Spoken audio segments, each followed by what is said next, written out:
ماہ شعبان میں روزہ رکھنے کی بڑی فضیلت ہے۔ آپ صلی اللہ علیہ وسلم کو ماہ شعبان کا روزہ پسند تھا۔ مسند احمد میں حضرت انس بن مالک رضی اللہ تعالی عنہ کی روایت ہے، وہ فرماتے ہیں کان احب الصوم الیہ فی شعبان، آپ صلی اللہ علیہ وسلم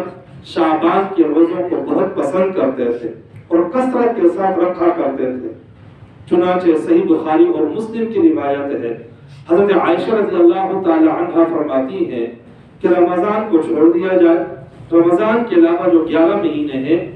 ان 11 مہینوں میں آپ صلی اللہ علیہ وسلم شعبان میں کثرت کے ساتھ روزہ رکھا کرتے تھے۔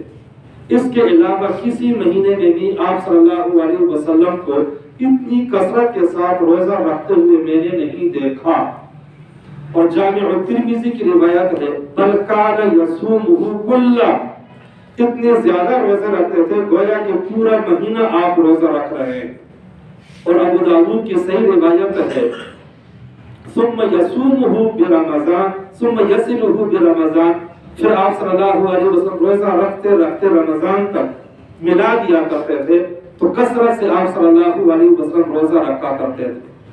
اور علماء اکرام نے شعبان کے روزے رکھنے کی 3 بڑی وجوہات بیان کی ہیں۔ ایک وجہ یہ ہے کہ رمضان کا مہینہ خود عظمتوں والا مہینہ ہے اور اس میں شب برات بھی آ رہی ہے۔ دوسری وجہ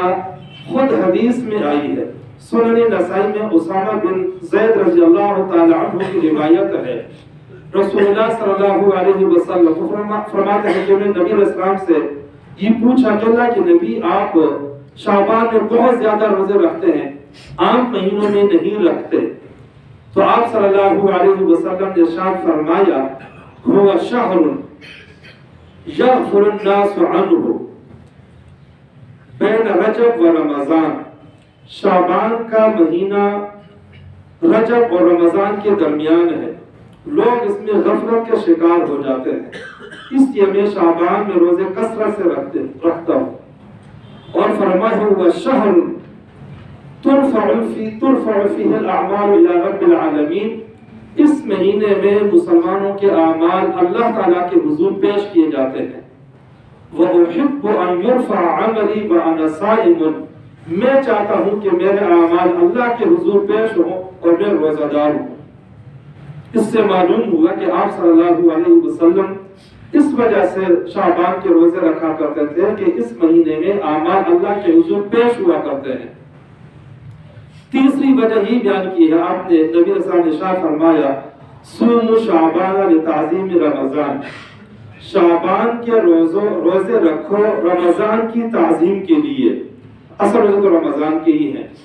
ان سے پہلے اگر شعبان کا روزہ رکھیں گے تو یہ رمضان کے روزوں کے لیے تمہید بن گئی، اس لیے ان کی اہمیت بڑھ جاتی ہے۔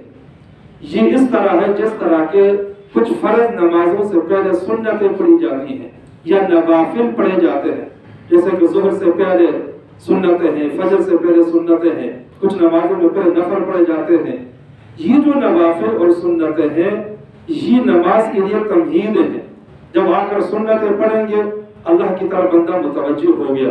ابھی سے توجہ شروع ہوگی، جب فرائض میں داخل ہوں گے تو وہ توجہ برقرار رہے گی بلکہ اس میں اضافہ ہو جائے گا۔ یہی وجہ ہے کہ فقہاء کرام نے لکھا ہے کہ یہ سنتیں پڑھنے کے بعد بندے کو بات چیت نہیں کرنی چاہیے، بلکہ سنتیں پڑھ کر فرائض